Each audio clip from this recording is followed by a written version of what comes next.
예, 안녕하세요. 녹철입니다. 예, 이번 영상에서는 저번 영상에 이어서 컨클루전에 대한 개념, 그러니까 알아야 되는 기본 그 용어, 개념 용어, 를 마무리 짓도록 하겠습니다. 앞쪽에서는 일단 그냥 컨클루전 자체 하나만을 설명을 드렸고요. 그러면 그게 결국은 그냥 그 채널이 하나가 있다는 얘기거든요. 채널이 무슨 얘기냐면 우리가 보통 왜 이미지 아시죠? 이미지는 RGB라는 채널이 세 개가 있잖아요. 그래서 RGB라는 색깔을 섞어서 우리가 칼라 이미지를 만들잖아요. 그래서 우리가 앞쪽에서 커널을 만들 때 왜 이랬죠? 3,3짜리 커널 만들었잖아요. 근데 이 뒤에 하나가 더 붙을 수도 있습니다. 그러니까 3,3,3. 이런 식으로 붙을 수가 있는데 이건 무슨 얘기냐? 근데 실제로 우리가 붙여주진 않고요.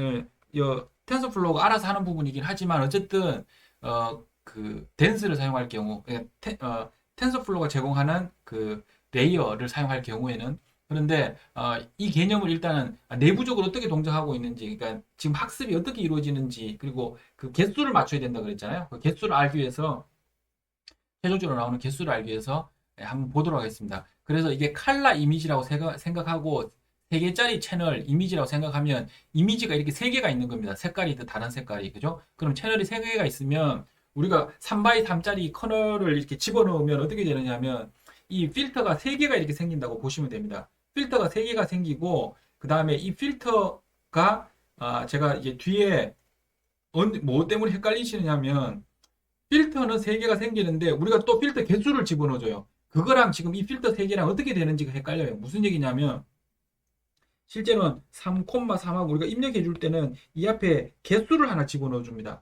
3,3짜리 필터를 총 몇 개나 쓸 거야. 앞에서 얘기한 것처럼 필터 하나만 가지고 하면 예를 들면 샤픈 같은 느낌의 어떤 필터가 만들어졌어요. 학습을 하다 보니까 머신러닝이 알아서 그런 샤픈 비슷한 필터를 이 부분이 학습되는 거라 그랬으니까 우리가 숫자를 넣어주지 않습니다. 커널에다가. 그래서 만약에 넣었다고 치면 얘 하나만 가지고 사용하는 게 아니라고 했잖아요. 그러니까 뭐 해도 상관은 없겠지만 그러면 뭐 효율이 많이 떨어지겠죠. 그래서 여러 개의 커널을 이렇게 붙이는데 그러면 이 커널 한 개가 아니고 이 앞쪽에 뭐 내가 얘를 30개를 쓸 거야. 이게 뒤에 코드를 보면 아마 이해가 되실 거예요. 그렇게 할 텐데 이 개수와 지금 얘기하는 이 채널의 개수는 조금 다른 개념입니다.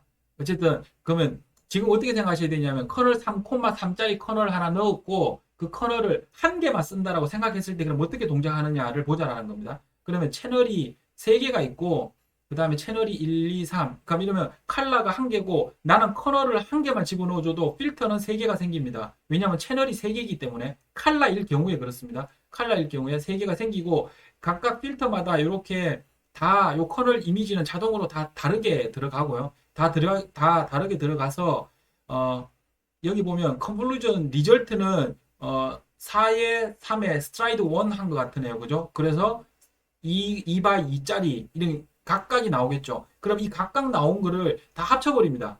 얘 또한 마찬가지로 다 합친 다음에 그것을 최종 결과인 피처맵 한 개짜리가 만들어지는 겁니다. 무슨 얘기냐면 제가 앞쪽에 커널 3,3짜리 필터 한 개, 커널 한 개 집어넣었다 그랬잖아요. 한 개 집어넣으면 한 개가 생기는 겁니다. 그래서 개념적으로 무슨 얘기냐면 이미지가 하나 있으면 사실 이미지는 여기에 채널이 세 개가 있는 거잖아요. 이미지가 세 개가 이렇게 채널 이미지 세 개가 이렇게 매트릭스 세 개가 이렇게 붙어 있다고 보시면 되고 그랬을 때 각각 매트릭스마다 이렇게 필터를 만들어 가지고 필터 따로 계산을 하고요.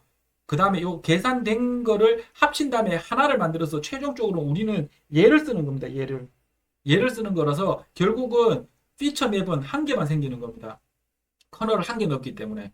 내부 안쪽에서는 세 개를 계산하더라도 이해되셨죠? 그래서 칼라 이미지는 이런 식으로 채널이 여러 개일 경우 칼라가 아니더라도 뭐 채널이 여러 개가 있을 경우에는 개념적으로는 이런 식으로 움직인다라고 아시면 되고 컨클루전은 그러면 거의 개념적으로 다 끝났고요.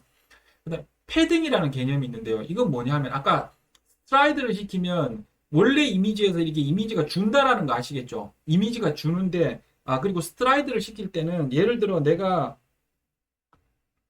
이렇게 슬라이드를 시키는데 어 뭐 이런 식은 지금 그 텐서플로우에서 구현해 놓은 그 레이어에서는 불가능합니다. 어떤 거냐면 텐서플로우 자체에서는 불가능한 게 뭐냐면 3x3짜리를 만들었는데 이렇게 3x3짜리를 만들었는데 스트라이드를 내가 만약 2라고 하면 어떻게 될까요? 이렇게 하나 생기고 그 다음에 두 칸 떨어져서 이게 생기죠. 근데 스트라이드를 내가 3이라고 주면 어떻게 될까요? 이렇게 하나 생기고 3은 이 뒤로 갈 수가 없죠. 데이터가 없으니까. 예, 이거는 오류가 생깁니다. 그래서 요 개수도 맞춰줘야 됩니다. 그래서 여기 보시면 그 개수는 맞춰줘야 되고 또 그가 또 별개로 패딩이라는 개념이 있는데 예를 들어 내가 5x5짜리 이미지를 3x3 커널로 하면 이렇게 줄어든다는 거 아시겠죠? 크기가. 그런데 얘 같은 경우 지금 1, 2, 3, 4, 5x5짜리죠. 얘도 5x 그러니까 여기 요 뒤에 요 회색으로 되어 있는 요게 이미지라고 생각하시면 되고 그 다음에 이미지는 그 회색 안쪽에 있는 게 요게 이미지라고 생각하시면 되고요. 예, 요 파랗다고 해야 되나요? 파란색이 이미지라고 생각하시면 되고 요게 약간 회색으로 되어 있는 게 요게 커널이라고 보시면 되고요. 그 다음에 요게 최종적으로 만들어지는 이미지인데 최종적으로 만들어지는 이미지가 원래 이미지의 사이즈랑 같죠?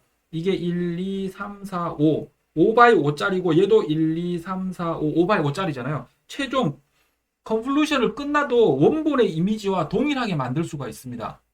이건 여러 가지 이유 때문에 이렇게 만드는데 그거는 뒤에 그 패딩이라고 하는 아규먼트를 넣어서 텐서플로에서 조정할 수 있도록 되어 있습니다. 그래서 그 부분 이해시키려고 미리 만드는 거고요. 보여드리는 거고. 그랬을 때 그럼 이걸 어떻게 갖게 하느냐? 어차피 그 컨볼루션을 하면 어차피 줄어들 수밖에 없잖아요. 그죠? 스트라이드가 있기 때문에 줄어들 수밖에 없는데 그러면 이때 어떻게 하느냐 하면 이 끝에 패딩을 시킵니다. 0으로 아무 의미 없이 그냥 0이라는 값을 쭉 테두리에다가 다 붙이고 여기에 이 테두리부터 시작해서 컨볼루션을 시작을 합니다. 그래서 어쨌든 최종적으로 텐서플로우가 이걸 계산을 한 다음에 이 테두리를 한 개를 만들어야 될지 두 개를 만들어야 될지 이거는 계산을 합니다. 계산을 자동으로 해서 그 왼쪽에 이렇게 패딩 시킨 이 공간부터 시작해서 스트라이드를 시켜 나갑니다. 그럼 이러면 약간의 좋은 점은 뭐냐면 그냥 안쪽에서부터 패딩해서 안쪽에서부터 스트라이드해서 나가는 것보다 이 외곽 쪽 테두리를 학습하는 효과가 좀 더 좋다라고 합니다. 연구 결과로는 좋다라고 하고 그런 경우도 있고 또 한 가지는 점점 이게 네트워크가 이렇게 점점 깊어질수록 그러니까 점점 만약에 컨볼루션 그다음 풀링 컨볼루션 풀링 컨볼루션 풀링 해 나가면 어떻게 됩니까? 여기서 뭐 이미지가 원본 이미지가 작아지고 계속 작아지겠죠. 작아지면 뒤쪽에 가서는 이 한 의미가 많이 사라질 수도 있어요. 얘를 좀 깊게 아주 깊게 만들고 싶을 때는 그때는 패딩을 줘서 패딩 안에 여기 값을 줘서 요 이미지랑 원본 이미지랑 컨볼루션 돼서 나오는 결과 이미지랑 같게끔 할 수 있다. 이 개념이 패딩의 개념이다. 예, 이렇게 생각하시면 되고요. 그 다음에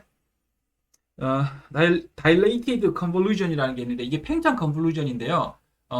무슨 의미냐면 이렇게 하실 수도 있어요. 근데 이건 좀 특이한 경우에 쓰는 건데 개념만 먼저 볼게요. 어떤 식으로 하는 건지 컨볼루션을 할 때 이렇게 원래 3x3짜리 커널을 올려서 컨볼루션을 하잖아요. 그래서 4x4짜리 원래 이미지에 3x3짜리 이미지를 스트라이드 1 한 거로 보이죠. 그죠? 스트라이드 1 했을 때 이렇게 나오잖아요. 그죠? 2x2짜리가 나오는데 이렇게 사용하는 게 아니고요. 다일레이티드라고 설정을 할 수 있도록 되어 있습니다. 텐서플로우에 설정을 할 수 있도록 되어 있고 걔를 설정을 하면 이 커널이 팽창을 합니다. 어떤 식으로 팽창을 하냐면 이게 디폴트는 1이고요. 디폴트 1이 됐고 얘가 2라고 설정을 하면 한 칸씩 띄웁니다. 그래서 하나의 커널 이미지가 이렇게 두 칸을 차지하도록 두 칸씩 이렇게 차지하도록 만들어져 있는 게 이게 다일레이티드 컨볼루션, 팽창 컨볼루션이고요. 그럼 얘는 개념적으로는 어떤 개념 때문에 얘를 쓰느냐 하면 보시면 이렇게 컨볼루션을 하면 어떻게 될까요? 그러니까 어떤 이미지가 하나 있을 때 어떤 특정한 국소 영역의 데이터들만 추상화를 해서 뽑아 올리잖아요. 그러면 근데 전체적인 컨텍스트를 알고 싶어요. 그러면 이제 얘네들처럼 이렇게 좀 키워서 다일레이트나 다일레이티드 값을 3, 뭐 4 이렇게 주면 얘가 점점 벌어지겠죠. 벌어져서 요 영역 여기 지금 회색으로 되어 있는 요 영역만 컨볼루션 계산을 합니다. 이 안쪽은 컨볼루션 계산을 하지 않아요. 그래서 얘와 얘, 이 놈들이 약간 떨어져 있는 공간들의 연관관계는, 그러니까 추상화는 어떤 관계가 있는지를 추상화시키는 레이어를 하나 더 만들고, 이제, 이런 종류의 레이어들을 이제 같이 서메이션해서 학습을 시키면 학습 효과가 더 좋고 뭐 이렇다는 것도 있고 얘가 뭐 그 컨볼루션 가지고 저해상도 이미지로 고해상도 이미지로 만든다든지 이럴 때도 저 다일레이티드 컨볼루션이 사용하면 효율이 좋다 뭐 이러는 연구 결과도 있고 뭐 그래서 그럴 때 사용을 하는 거다. 그래서 뭐 이런 게 있다라고 아시고 나중에 한번 설정을 해서 내가 하고 싶은 머신러닝이 한번 써보시는 것도 좋겠죠.